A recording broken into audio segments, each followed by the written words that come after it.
up, y'all? My name is Star, and my childhood dreams basically came true. And what I mean by that is that there is a creepypasta dating simulator. And a lot of you OG viewers may remember when I used to do more creepypasta content. But I've decided I want to go back to my roots when I was happier with the content I made. But yeah, today we are going to be playing the I cannot talk. The Bloody Painter dating simulator. But before we begin, guys, don't forget to hit the like, comment, and subscribe button, and comment down below which creepypasta you would want to date. Me, personally, I would want to date Toby. Yeah, but let's get into it. Alright, so now we are in the game. Oh my god. I hope this is in English. Let me make sure it is.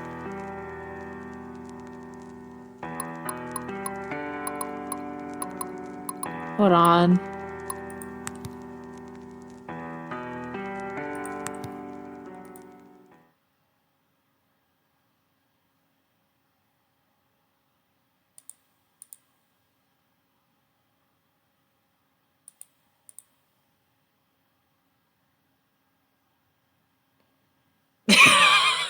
I'm sorry. Okay. Alright, sorry about that. So let's start. Ugh. With a severe headache, you wake up in an unfamiliar place. As you touch the bruise in the back of your head, it seems you were hit by something heavy before you lost consciousness. A heavy iron chain tied around your feet, someone has trapped you here. You try to remember what happened before you lost consciousness, but you can't recall anything. Let's investigate the surroundings first. Let's do door. You peek through the keyhole, but you see nothing outside. I wonder where I am. Where to investigate next? Let's do meal. Near the door, there's a serving of spaghetti with tomato sauce of a bottle of water. Also, a round plastic fork that's completely harmless was thoughtfully attached. It's still warm. It feels like it was sent here not long ago. Where to investigate next? Mattress. There was a mattress on the floor. The mattress feels really hard to lie on. Where to investigate next? Cell phone? No signal. I might be in a remote place or underground. Where to investigate next? Wall. The room is surrounded by 4 walls without any windows. It's weirdly cleaned up and no ashes or sand can be seen. Looks like a prison built by a germaphobe. Alright, we investigated everything. What's the next move? Sleep, knock over the meal, listen, yell for help. Alright, let's yell for help. Nobody answers. Listen. You can't hear any sound other than your own breathing. The soundproofing in this room seems particularly good. Knock over the meal? Sleep? I don't want to be disrespectful. Yeah, let's think again. Knock over. Let's yell for help again. Okay, let's sleep. Alright. Did I get kidnapped by Bloody Painter, bro? You lay on the bed. You try to sleep under this condition. Maybe it's the fatigue caused by nervousness, but you still fall asleep. You open your eyes after hearing some noises. Ah, there he is! My man! My man! Yeah! A tall man wearing a mask is squatting on the ground and looking at you with his head tilted. He remains silent as if he is sizing up his prey. He points to the plate on the floor like indicating that you should finish your meal quickly. Thinking that the strange man might have poisoned the meal, you shake your head in fear. Seeing you have no intention of eating, he looks quite distressed. You can't die. Not now. Oh my god, his voice is hot. Holy shit. Sorry. He slowly speaks with a deep and steady The voice. freezer is full. Oh, hell no. Is this made of people? Is there people meat in this meal? Like what? What does that mean? The freezer is full and there's no space for more. 7 days. He pauses and thinks. There won't be space until 7 days later. The fuck is he talking about? If you die now, you'll rot. I mean, isn't that like the way human bodies react when they die? Like they rot after laying around for a little while? I don't know. What do you mean? So I only have 7 days left to live? He nods and walks out of the door. Wait, you can't just leave me here like this, please. Your cries can't stop the door from closing. Let's investigate the surroundings first. Meal. A bread and bottle of water. Alright. Door. You peek through the keyhole. You see the shadow of the man walking around, seems to be busy with something. What is he doing? Mattress. Cancel. Meal.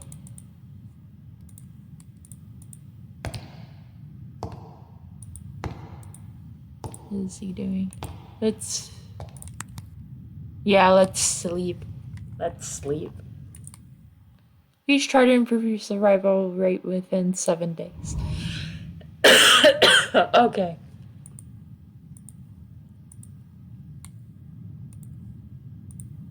Empty plate. Alright.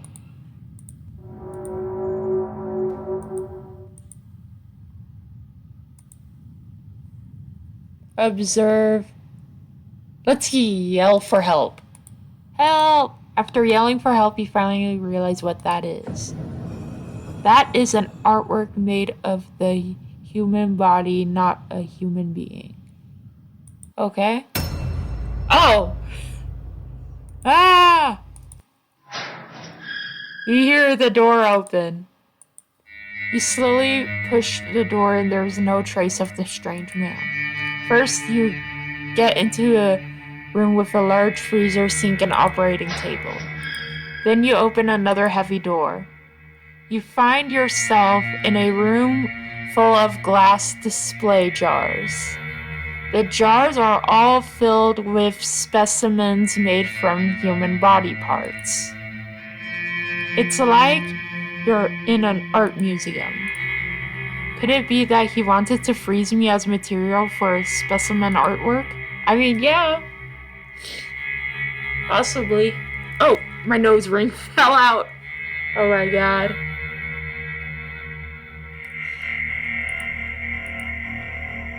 You're seeing this scene. Fuck! Admire the artwork. You look around and admire his... You look at them for 15 minutes. You hear a voice coming from a corner. It turns out the man has been watching you from a blind spot behind the glass cabinet. I like them. They're so beautiful. The man goes silent with his head tilted for a couple of seconds after hearing your comment. He seems to be thinking about something. Don't you consider it cruel or bloodthirsty to them? I love the angst! Let's go! Yeah! Alright, I'm getting way too excited about this. This is like my childhood dreams coming true, bro. No, I feel like nothing at all. You're such a weirdo. You think, aren't you talking about yourself? After you have a tour in his display room, he locks you back in the small room you were in. You go to sleep at the end of the day. Alright. Your survival rate increases. Let's go! Yes, the dub! The W. Until noon, you don't see breakfast or lunch being delivered. You're already starving. You are waiting for him to bring dinner, but what you get is not dinner. Instead, you hear the door open. A light shines through the crack of the half-open door, looking like an intriguing invitation. You open the door and walk into the light. Alright, what's gonna happen? You first arrive at the room with an operating table outside of the door. But this time the operating table's not empty. There's a defrosted human corpse on it. The man pops out of nowhere. He unties the iron chains from your feet and hands the surgical knife in his hand to you. First, where do you think the first cut should be? Oh, we get to torture someone. Well, not torture someone, they're already dead, but like we get to dissect someone, I guess. His voice tone sounds cold, like the kind of teacher who gives students hard questions on purpose. Stab the corpse, can't do it, attack him with the... Let's stab the corpse! Fuck it, let's do it! Let's go ham! Maybe beautiful works always come with some sacrifices. Without hesitation, you stab the abdomen, sorry, I cannot pronounce that word right, of the corpse with the knife. But due to the lack of professionalism, the lines you cut are crooked and ugly. And this is when he goes behind your back and holds your hand. You're both holding the surgical knife like you two are cutting a cake together. Oh. This better not awaken anything in me. No, I'm just kidding. I'm kidding, guys. I'm kidding. With his hand, the lines you cut become smooth and clean. You can smell an ocean perfume on him due to how close you are. It seems to be sprayed to cover up the smell of formalin. Formalin? I don't know what that is. You can feel his warmth with your back, but his fingers are a little cold. He's focusing on cutting the corpse, and your hands keep moving under his head. He could have killed you or ignored you, but he didn't. You start to speculate on the purpose of his behaviors. Could it be that he wants someone who can ignore the cruelty in the process and understand him? You think. After the happy creative time ends, you're locked in the room you were in. You go to sleep to the end of the day. Alright, I think my survival chances are being increased. Until noon, you don't see breakfast or lunch being delivered. You're already starving. You notice that something is shining in the corner. A key. It seems like the man accidentally dropped it last night. You open the door with the key. You go past the operating table where you two spent creative time together last night. The display room. Then you discover that there are unnatural, uneven marks from one wall to the corner. You find a trapdoor.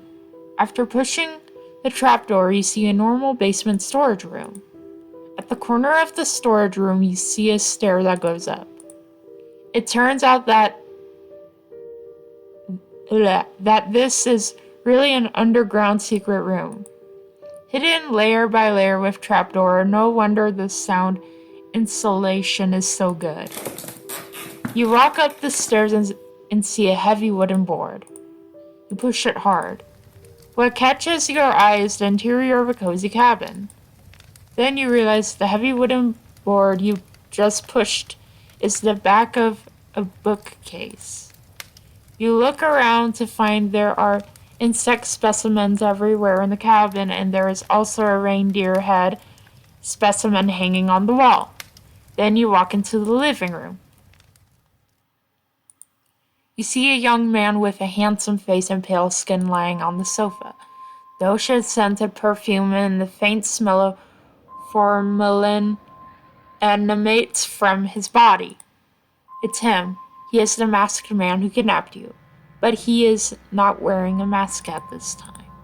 His sleeping face has a ferocious expression. His neck is sweating. He seems to be trembling. It looks like he's sick. At this time, you decide to... Let's take care of him. Fuck it. You can't bear to leave him alone, so you reach out to touch his forehead. Whoa, so hot. You try to find something that can cool him down. Let's investigate. Let's do kitchen. The kitchen is spotlessly clean. Fridge? There are some ice cubes in it. These can cool down his body temperature. Let's end the investigation. Yes. End the investigation, yes. You return to the living room. Wring out the excess water from the towel soaked in ice water and place it on his forehead. His ferocious expression gradually softens. You once again notice his fair skin and long eyelashes and his slightly curly black hair. If you don't say he is a murderer, his sleeping face looks very harmless now. Okay. After a while, he wakes up in the scent of you brewing cocoa and sits up on the couch. He looks a little shocked. He looks around quickly and seems to understand what is going on. Why are you doing this? 'Cause you're hot! That's why! Listen, you can kidnap me anytime, Bloody Painter. I'm all yours. I want to ask myself that too. You saw me faint and didn't choose to run away. You're such a weirdo. Yeah, I know I am. I know I'm weird. Is there anyone weirder than you in this house? You can't help but bitch about him. You seem to see the corner of his mouth rising slightly for a few seconds, and then the atmosphere between you relaxes. He doesn't drink the cocoa you brew him. It seems that he is still a little wary of you. Can you tell me who you Bloody are? Painter. That's the name they gave me for my modus operandi. If you find it difficult to pronounce, you can call me BP. Even though what he told you was just a nickname, at least you know how to call him now. After a brief conversation on the sofa, he does not lock you back in the underground secret room. Perhaps staying to take care of him when he fell ill was enough to prove that you won't run away. You get up from the sofa and continue to look at the specimen decorations in the living room. He sits on the sofa, crosses his legs, picks up a book, and starts reading. By the way, you better not try to escape. There are traps all around the cabin, and only I know how to get in and out safely. You sit on the sofa. Soon a wave of sleepiness comes over you. Okay. Looks like I'm gonna probably get the good ending, I guess. Today you fall asleep on a sofa in the living room, not in the cold underground secret room. Your survival rate increases. Let's go! Let's go! Yeah! Day 5. Alright, let's go. You see him busy cleaning in and out of the house early in the morning. I'll come help too. After finishing speaking, you pick up the rag and bucket and join the cleaning. But you can't really see where this almost spotless house needs to be cleaned. You're just taking a clean wet rag and wiping it on the clean cabinet. Do you usually love cleaning this much? It would soon be covered with a layer of dust.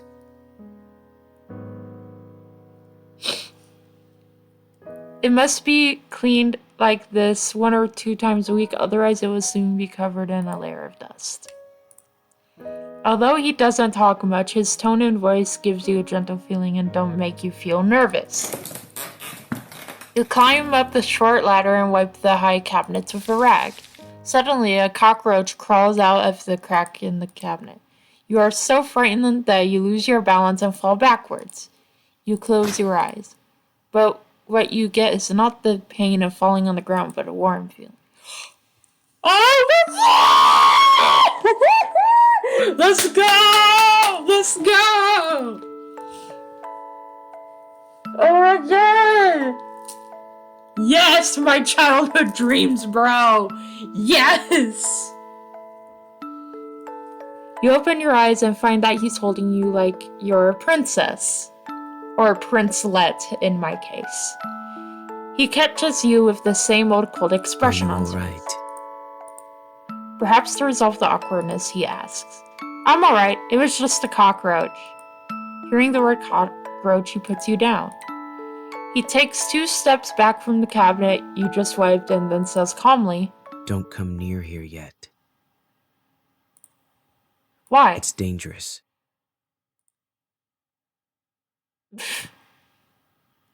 You can't help but chuckle at the thought of a murderer being afraid of cockroaches.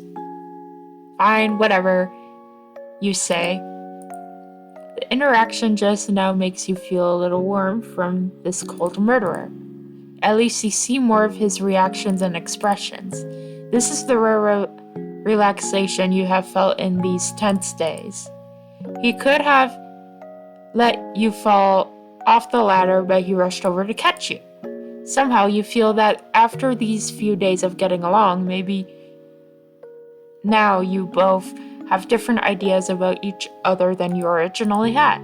It was only a clear relationship between a murderer who wanted to hunt and a prey who was trying to escape. But now it has an extra layer of friendship, causing the interaction between you two to have an indescribable sense of dissonance.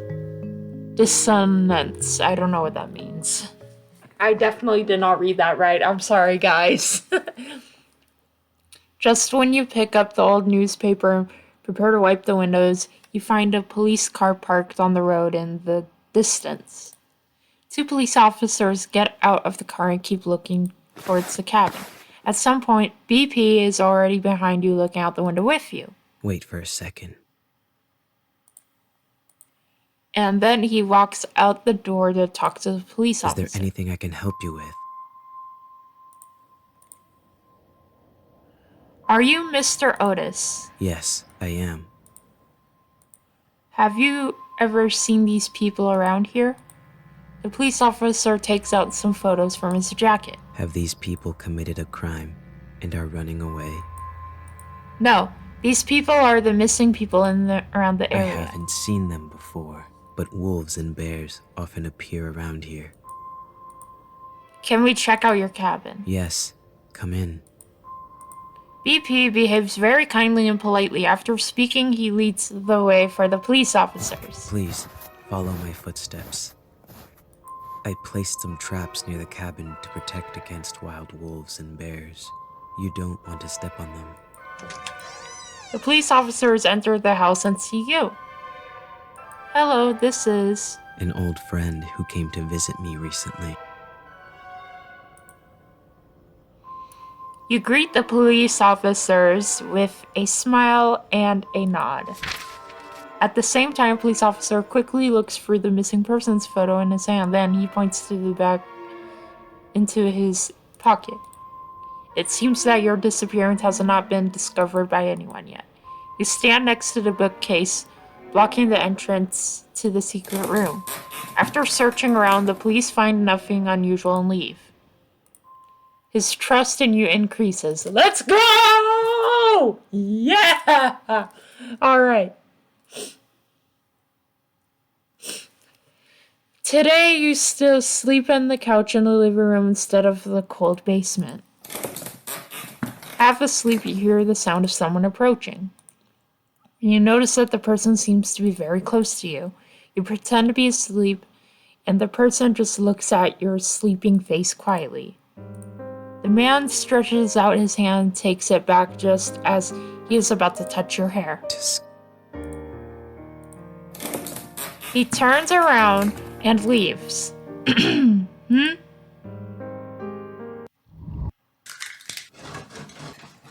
Day 6! We survived another day! Let's go! Sorry, that's a tick. You see him busy in the kitchen for a while. Then breakfast is served in front of you. There is a piece of toast with just the right crispiness on the large round plate, a poached egg on top of the toast, and some lettuce salad. The plate looks delicious. The drink of a cup of freshly brewed hot cocoa. The cutlery he gives you is still round plastic fork with no offensive features. You sit at the dining room table and start eating while he sits in the chair opposite and flips through a book. It's still snowing outside, and listening to this squeaking sound of the fireplace, the atmosphere in the cabin is particularly comfortable. As long as you ignore the fact that you are in the same room with a murderer who kidnapped you, everything is really relaxing. You look at him, who is full of mysteries, and some questions arise in your mind. And you decide to ask carefully. Let's ask carefully. I don't want to fuck myself over. Can I ask you a question? What is it?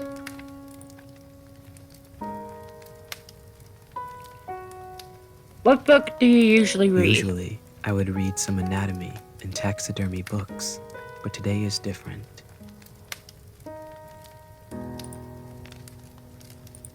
What are you reading The Truman today? Show. What is the book like? The whole world that the protagonist lives in, including himself, is all just someone's creation.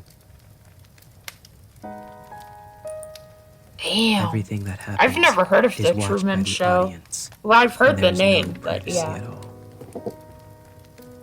But he is completely unaware that he is in such a large theater. Very ridiculous, right? I can't imagine this to happen in reality, or to me. If our world was like The Truman Show, how would the audience view the current situation? What's to be excited must be unforgivable. Excited? Why? They may be attracted to your charm and want to be killed by you. Yo, that is wild, dog. Incomprehensible. But what a bunch of weirdos with good taste. The way he's a low-key, right? It's hard to tell from his, poker face whether he's seriously boasting or joking. Pick up the book. What work are you going to use me for? About potted plant. Let's do the potted plants. I saw many potted plants on the shelves in the living room, but why were they all withered? I have tried my best.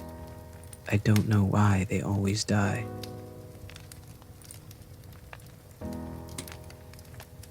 Let's do this one.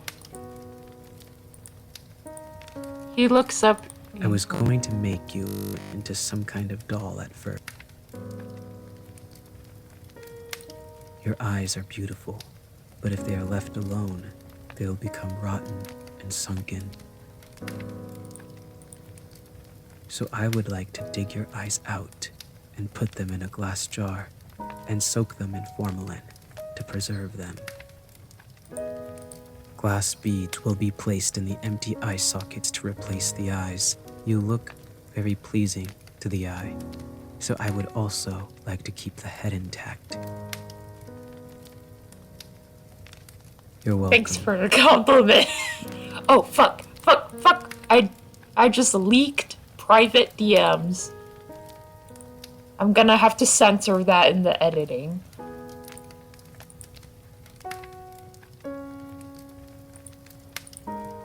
You're curious, but you don't have the guts to ask any further. Let's end the conversation.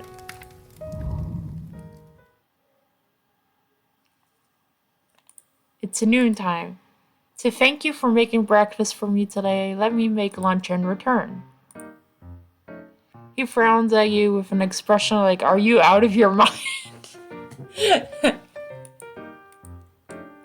Don't worry, you said there are traps outside the house. Only you know how to get out and get in and out normally.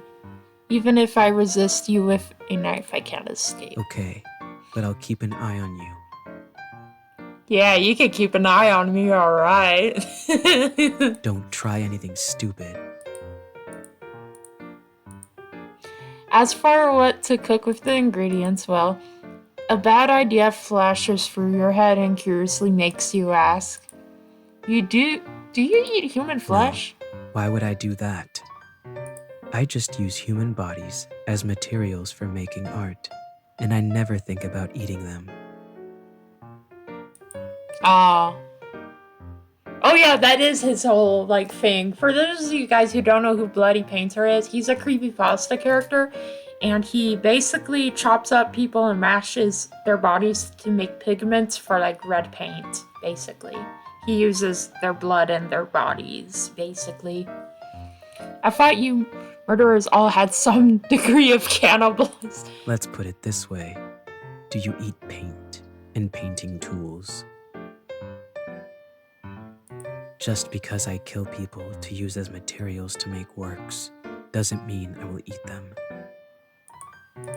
Also, I'm different from those who have fun committing a crime and kill purely for the sake of killing.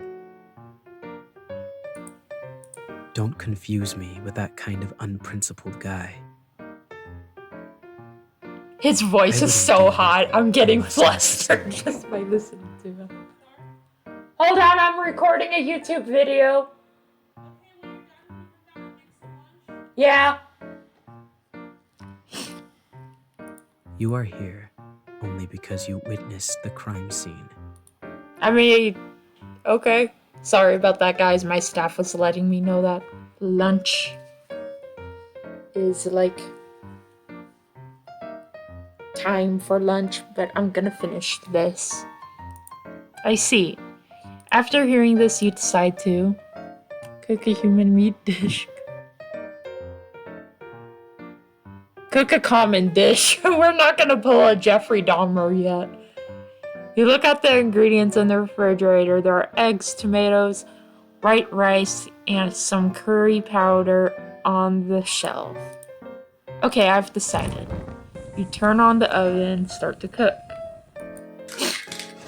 BP watches the entire production process rather than worrying about you escaping. He's more worried about you blowing up the kitchen. Soon after, a normal curry omelet rice was served. He stares at the omelet rice without saying a word. Don't worry, there's no poison. Weren't you watching the whole process? He starts to move after you finish speaking. He takes a spoonful of omelet rice and puts it in his mouth. What do you think? It's surprisingly quite delicious. Apparently, I'm a very good cook. I'm like fucking Gordon Ramsay, bro. Let's go. What's wrong? Nothing. It's just that no one has cooked for me for a long time. I wonder what would happen if I chose the fucking human meat option. I should do that. I should probably make this a series. I can make you more if you like.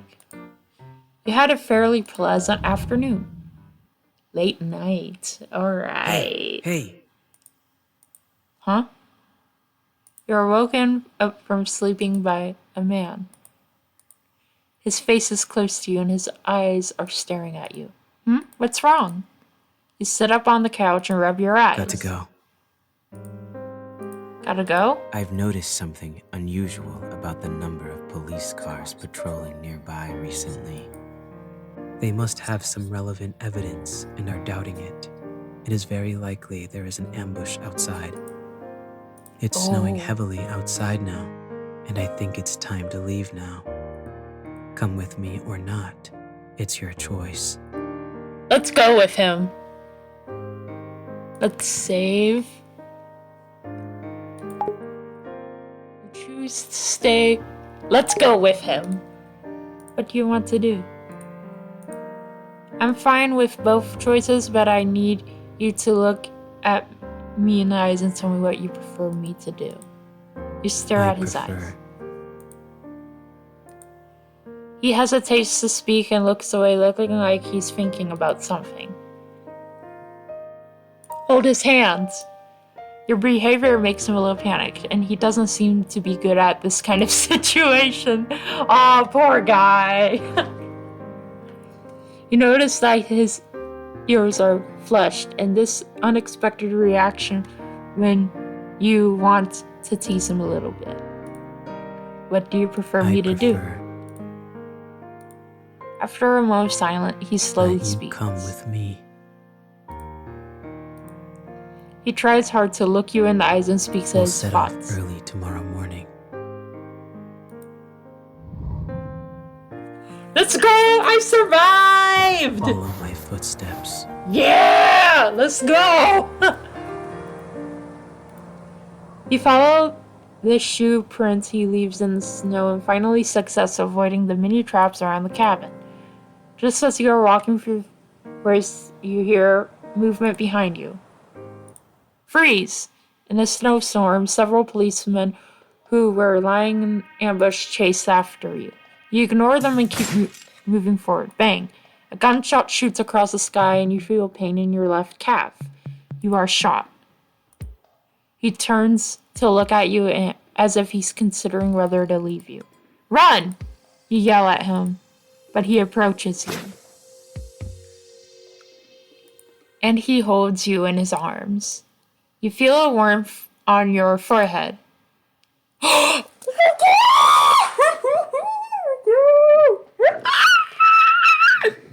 Oh my god! He kisses your forehead. I think I got the good ending.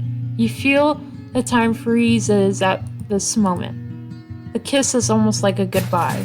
Then he leaves you and runs forward, disappearing into the heavy snow. You are taken back to the police for questioning. You say throughout the process that you were a victim. On that note, you're not lying. You don't reveal any unnecessary details. Since there is no relevant evidence to prove that you're an accomplice, the police can only release you after a long period of investigation. After that, what happens after? 2 years passed. Now you live in a cheap little apartment and you live an ordinary life as if what happened 2 years ago never happened.